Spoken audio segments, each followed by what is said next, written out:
Hi and hello there, Taurus! Welcome back, my lovely Taurians. At yun nga, nawala tayo dito na gender ba, lalaki, LGBT, lahat ay welcome. Pwede rin pong iswitch ang mga roles dahil possible na magkapalit-palit dahil general meeting ito and at the end of the day, lahat ay may free will na free mong gamitin anytime, anywhere. By the way, kung may cross-watchers dito, si Taurus, welcome ka rin. May Taurus placements sa natal/birth chart, welcome din kayo. And yes, no, kung hindi niyo pa alam, meron pa po tayong other channel, link niyan down below sa description box ng reading na ito. Kaya kung interesado, click lang yan para mapunta kayo there. Araw-araw nag-upload din tayo ng collective readings for all signs doon. Okay, so let us see your messages, stars. Marami pong salamat, Archangel Michael, together with the guardian angels of my Taurians. Can we get messages for them, please? What the Taurus needs to know? Can you please show me messages for Taurus, please? What the Taurus needs to know? Taurus.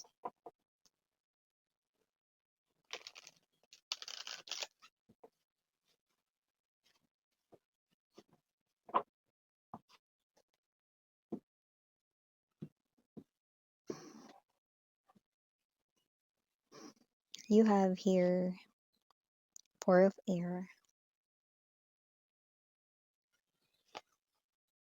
Transformation,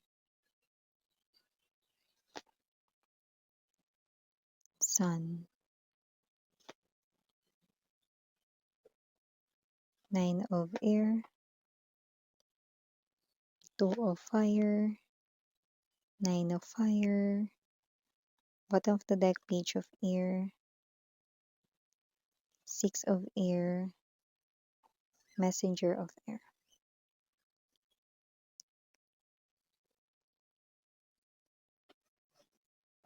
You will be attracted here with someone who's younger sa'yo sa age. And this person is coming from a different place or race. Pwede rin naman na iba ang inyo rito kinalakihang buhay. Okay, but whoever this energy is, this person here is appearing as someone meron sa inyo rito na age gap. Okay, but this is not something here that matters. Okay, nakita ko rito na itong tao na to ang mauunang mapansin ka.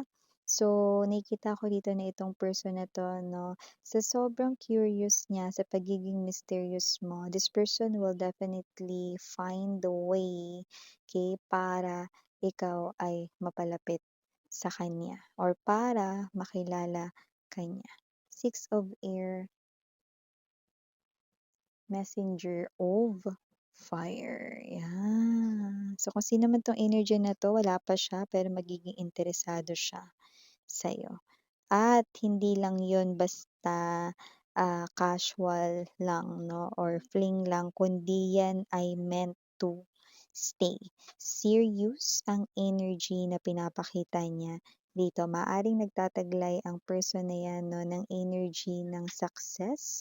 So, just take only what resonates 'no. Paano yun, Miss yan? General na yun. Puwedeng nagtataglay siya ng success sa mga plano niya, magiging successful yun. Mapa-related man yun sa kanya ritong pinansyal, sa kanya ritong love life, na ibig sabihin kung may gagawing hakbang, kung ang gusto niya rito ay sa inyong koneksyon, magtatagumpay siya upang mapalapit sa'yo, mangyayari yun. Yan. At saka ang maganda rito 'no, okey, nakita ko na lahat ng mga lumalabas sa bibig niya ay words of encouragement 'no. Meron siyang kakayanan rito 'no na pasiglahin yung isang person na nalulungkot 'no at meron siyang kakayahan na i-lighten ang mood ng isang tao just by using his or her words, yan. So, very comforting ang kanyang mga words 'no. In other words, kung bibigyan ka niya ng advice, ito ay tatagos talaga sa'yo at 'pag ginawa mo yon 'no, high possibility na yun ay gumana or mag-work, yan. So, may energy rin dito na possible na yung tao na yan 'no, ang magfi-fill in rin ng gap rito sa iyong heart because nakikita ko rito that there's something missing in your heart, there's something missing in your life at yun nga yung love life. Ayun na nga siya, parating na siya rito be. Siya ang magdudulot rito 'no ng nakakalokang transformation sa buhay mo, kung saan yung transformation or malaking pagbabago na yun ay magiging super happy ka. Gano'n. Nakikita ko rito na itong tao na 'to ay malaki ang posibilidad na siya na ang happy ending mo, 'yan oh, happy ending ang taray. Ibig sabihin nun, hindi mag-e-end yung relationship ninyo kundi mag-e-end na yung paghahanap mo sa the one kasi siya na yun, 'yan. So maliban diyan, nakakuha rin ako ng energy dito, 4 of Air and the 9 of Air.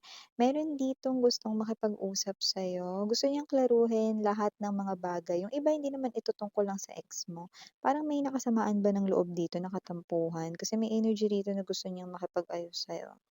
Okay, kasi may energy rito na hinayaan niya na maunahan siya ng galit or pagkainis or negatibo rito na emosyon 'no at, naging dahilan kung bakit siya rito um, tumaas yung kanya ritong emosyon at siya na yung nakapagsalita ng hindi maganda sa'yo.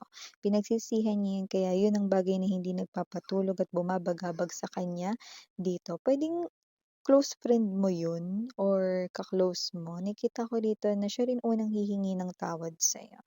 Para kasing ano, na-trigger siya, yan 'no. Tsaka nung araw din kasi na yun may lumabas din dito na parang hindi na maganda yung mood niya or may nakapagpasyongit na news sa kanya rito kaya gano'n 'no, parang nadamay na. Hindi lang ikaw, may mga iba din, yan. So, may gano'ng klase ng energy. Etong next kong babanggitin talagang konektado na 'to sa ex mo. We have here this 9 of Fire to the Page of Air. Nakikita natin dito that one of your ex, kung sino man sa ex mo 'no, ay posible ritong, meron pang nararamdaman sa'yo. Kasi nakikita ko rito na aalamin niya ng palihim, parang galawang ninja moves lang kung ikaw ba ay taken na or masaya na sa bago mong relationship, gano'n. Kung may ka-connect na ako miss yan, malaman niyang gano'n, aalamin niya kung masaya ka do'n. Kung malalaman niyang hindi ka masaya sa kung sinong ka-connect mo 'no, may energy siya ritong babawiin ka daw niya. Aba, pero alam mo, gusto ko lang sabihin sa kanya rito, okey, na karamihan sa inyo yung ex na tinuturing dito ginost kayo tapos siya pa talaga may ganang sabihin rito 'no na babawiin ka niya dun. Bay mare. Pero 'yan 'no, nakikita natin yung kumpiyansa dun sa energy or enerhiya ng ex mo na yun kung sino man yun. Nakikita ko kasi dito that your ex will find you na mas hotter ka ngayon or mas beautiful or mas, handsome ka ngayon 'no. Iba yung glow mo ngayon kaya napapansin ka niya ulit, with the Sun card energy. 'Yan. So, yeah.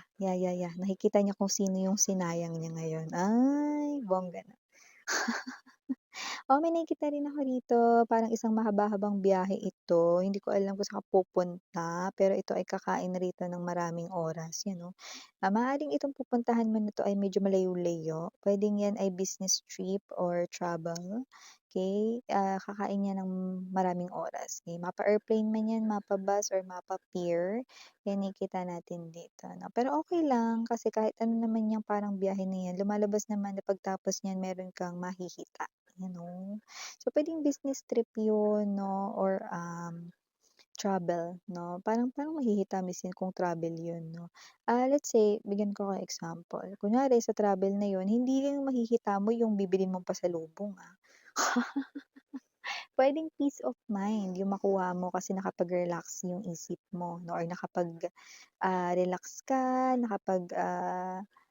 release ka ng stress 'no. Pero yung iba, ang makikita mo dito ay mga bagong friends, 'yan 'no. Posibleng magkaroon ka dito ng mga bagong kaibigan because of that travel, 'yan 'no. Nakikita ko dito na matutulungan ka ng mga 'yan in the future, lalo na kung may mga plano kang gawin sa life, makakatulong daw ang mga 'yan. So maliban diyan, Taurus, nakakita rin ako ng energy rito 'no, na possible na hindi ka dito makatulog sa gabi, ano. Nakikita ko kasi dito na meron ditong person 'no, na iba na ba yung mensahe na 'yan, Miss, 'yan. Actually konektado pa rin 'to sa kanina na binanggit ko 'no, na person na maka-connect mo rito na posibleng maging happy ending mo. Bakit? Kasi itong person na ito ay posibleng dumating doon sa time na meron ring nagkakagusto sa yung isa pa. Okey, kaya posibleng maguluhan ka at first, 2 of fire energy. Pero huwag mag-alala kasi mapipili at mapipili mo pa rin ang the one for you. Yun ang sinasabi rito 'no. Maaari lang kasing maguluhan ka kasi siguro maaaring nagugustuhan mo na rin yung isa, okey? Tapos yung dumating yun talagang para sa'yo kaya maguguluhan ka both. Pero ang maganda daw 'no, yung mapipili mo siya talagang the one for you, 'di ba? So, dun tayo, 'di ba?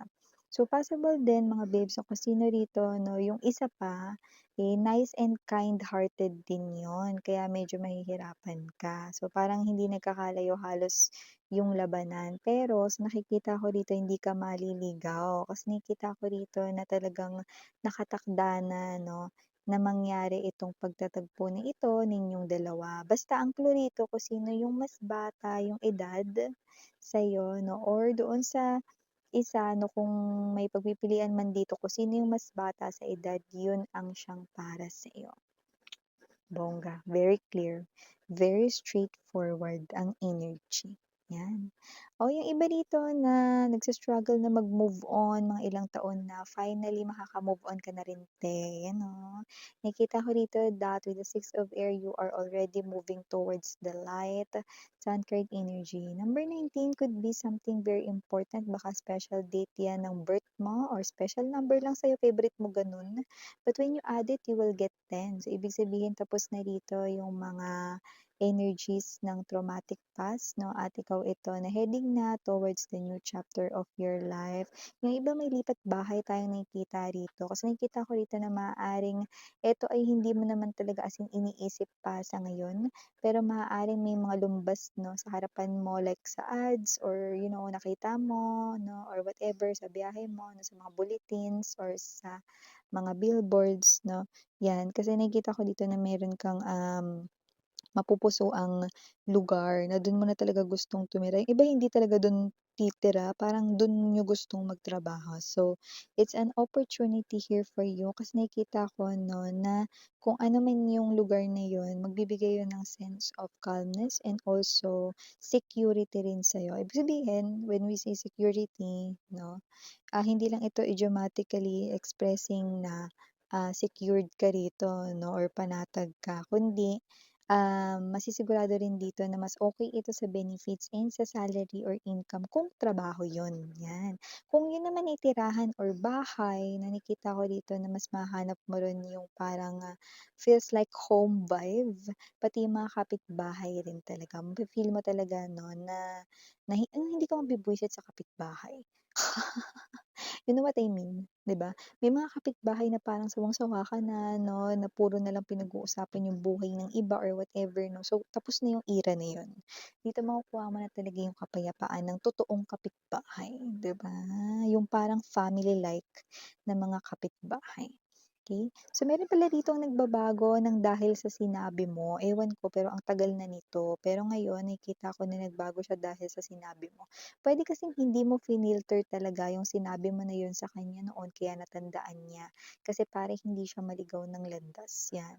Puwedeng ex mo daw yun or puwede rito 'no, na yun ay person na, nagke-care ka rin para sa kanya or may concern ka, 'yan. So, nagbago na siya, taray! Nagbago na siya ngayon na para rin naman sa kapakanan niya yung sinabi at ginawa mo. Yung iba siguro puwedeng nasaktan dahil dun sa sinabi mo na yun, pero tapos na yun, nakita ko rito na nagbabago na ang kanyang direksyon, 'yan.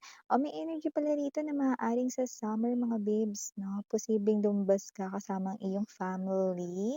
Pero nakita ko rito 'no, na yung iba sa summer niyo mami-meet itong si, the one or ang happy ending ninyo, taray, spring or summer, 'yan, spring or summer, okey. So maliban diyan may energy rin dito ng long time wish mo, Taurus 'no, like yung wish mo na ito is yung hindi mo na maalalang winish mo yun pero posibleng high chance na winish mo yun nung super bata ka pa. Paanong super bata, miss 'yan? Pa kunwari parang kinder, nursery, or elementary 'no? Eh, kung ano man yung winish mo na yun, okey, ngayon yung mabibigyan ng katuparan. So, high chance na hindi mo maalala na winish mo yun, pero ngayon na yun mangyayari, ayan.